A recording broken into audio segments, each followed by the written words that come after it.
Hey everyone, welcome back to my channel, or if you're new here, HJ, welcome to my channel. And for today's video, I'm going to be sharing my thoughts on You Part 1 and then reacting to You Part 2. I have been promising you guys my review of Part 1 since it came out. I've only just finished watching Part 1. I wanted to finish it before Part 2, obviously, and I wanted to review it for you guys, but I didn't realise February would be my most busy month social-wise, and health-wise it's been crap. But I'm going to be giving some thoughts on Part 1. If you want to skip forward to avoid spoilers, do it now. If you want to hear my thoughts on Part 1 and then see me react to the Part 2 trailer, feel free to stick around, give the video a like, feel free to subscribe if you would like. Make sure you are subscribed because, as I keep saying, YouTube unsubscribes people. It's not a joke.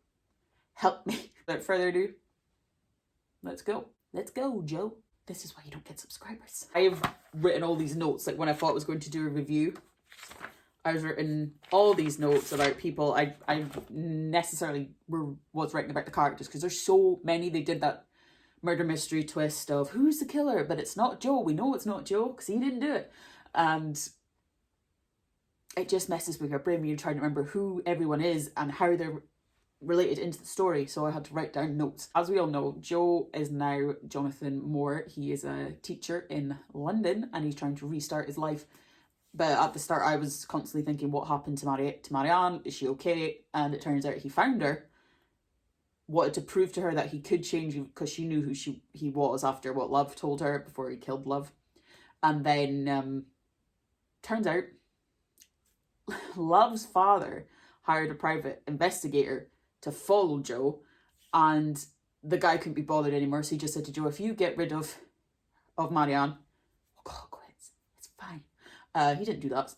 Thankfully, she is gone back to Paris to see her daughter, which I'm like, thank God. I hope she makes a reappearance, though. I'm hoping she might make a reappearance in the second part. Well, Joe basically wakes up after this wild party with all these people to his colleague Malcolm dead. So automatically you think, Joe did it. Joe did it.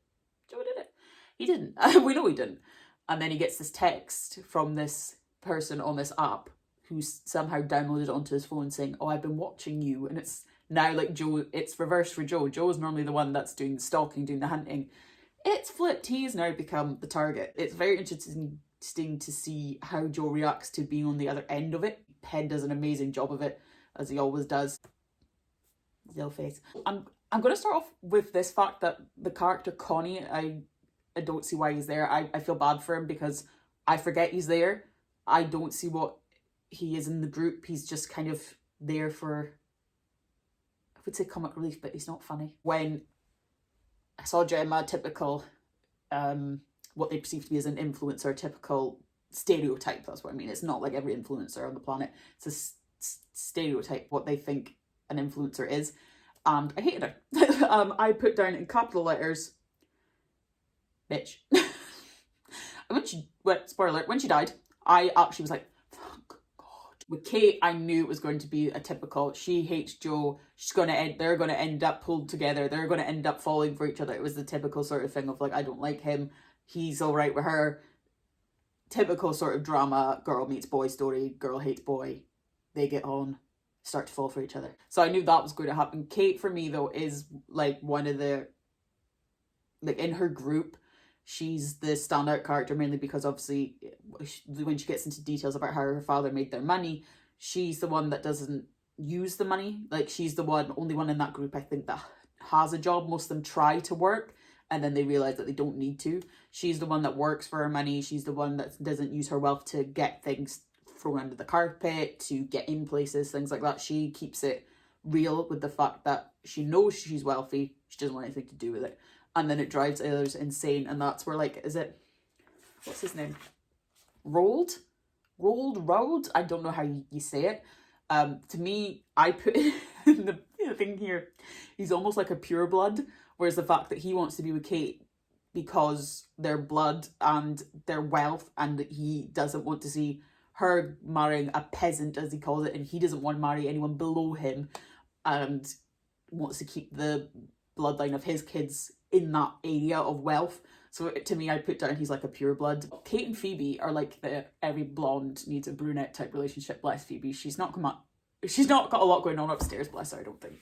I know it's horrible to say, but she is that ditzy blonde character. I think they tried to make her funny. I didn't laugh at most of the things. Phoebe and Adam are like a weird couple to me. I almost... You know when you get a couple and you automatically look at them and maybe think they could be related? Is that just me? Kind of remind me of brother and sister until they were announced they were together, and it was like, oh, okay. Adam is the typical rich boy, does use daddy's money, does do this. He's trying to work for himself, but then none of his ideas seem to go. Like in one episode, he was going to buy Phoebe an egg that cost £70,000 from the art exhibition, and I was like, it's an egg, dude. It's an egg. Do you think she'd like an egg? No, I don't fucking think she would like an egg. She could get it from Tesco. Although she wouldn't go to Tesco. See, he's pansexual and he's been playing around, and that's a kink that we find out about, and it's just, he has the kink of him being the higher power, and then anyone below him who he wants to get with has to be at that lower status because it doesn't turn him on. And you think, you must be so up yourself to think that. Phoebe is up herself because she does say, oh, I know I'm a 10, but she doesn't use it to the fact that way that he does, whereas like, you have to be below me or it doesn't turn him on, which is how his relationship with Phoebe fades out because he thinks he's below her, but she doesn't, and it's just, I don't know, like, it's the whole group of them are ready to just go with one idea and that's it. Like when Gemma died and then they tried to blame it on Joe, none of them were wanting to hear Joe out because he's lower than them. Why would they care?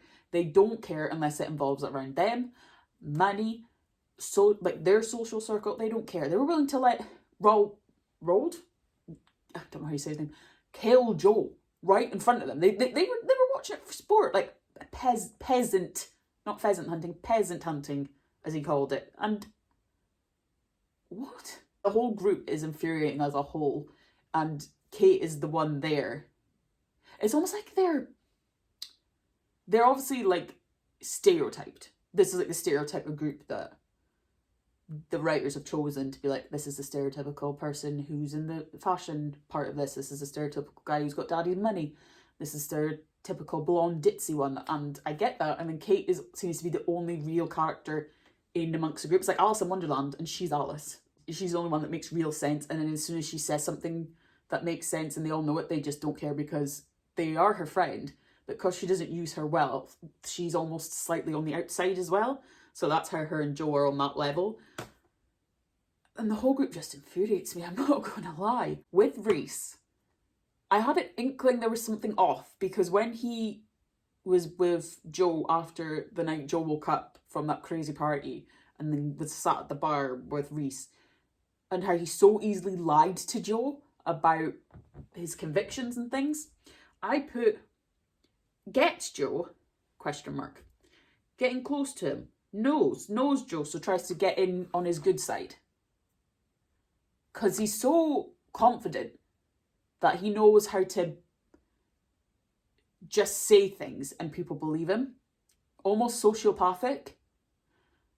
And that's how he blended in well. And I just, when he sat there, he was saying all the right things. And Joe was like, oh, he gets it.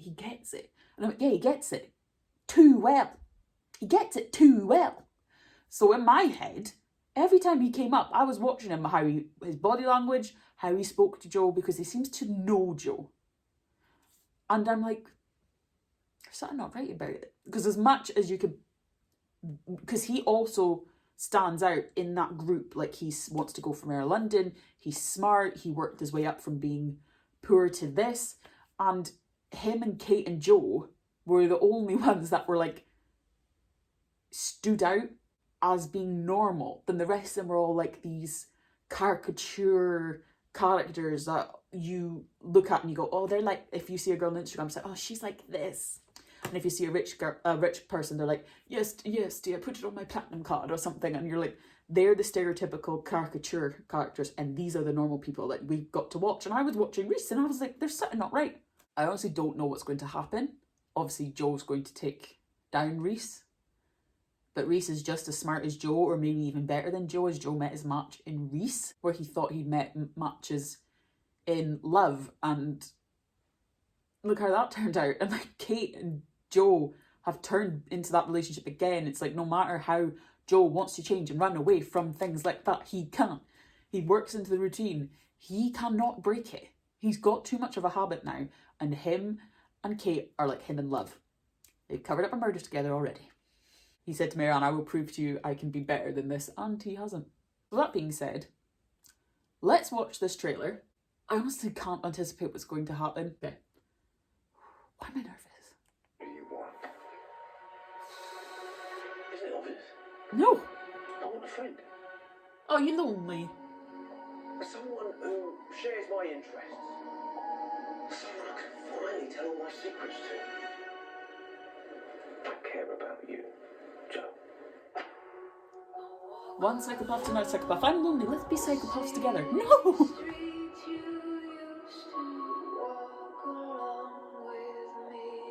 This is over, right? Over.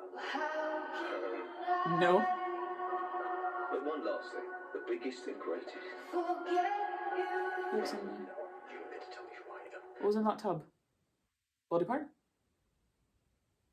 Oh, don't do a Dahmer thing. Oh, no. Fuck. I'm not some cold-blooded psycho. You are, Joe. Are you forgetting everything? Do you really know what you want, Jonathan? Kate, of course, I want you. But I can't have you. We all have something bad in us. True. This bad. Sweet Jonathan. You have no idea, do you? What the hell is going on? I feel like I'm being Oh, God. followed. No, I'm You know, my favorite thing about love it gives you second chances. No way. No. What? Hi, Joe.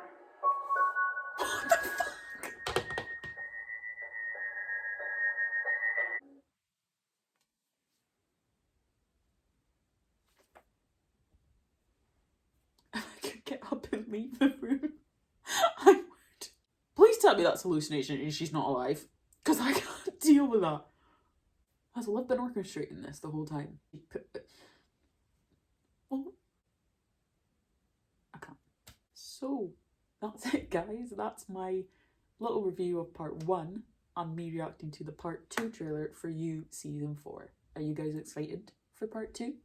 What do you think will happen? Let me know in the comments. Feel free to like the video. Remember, subscribe, and I will see you guys next time. Bye.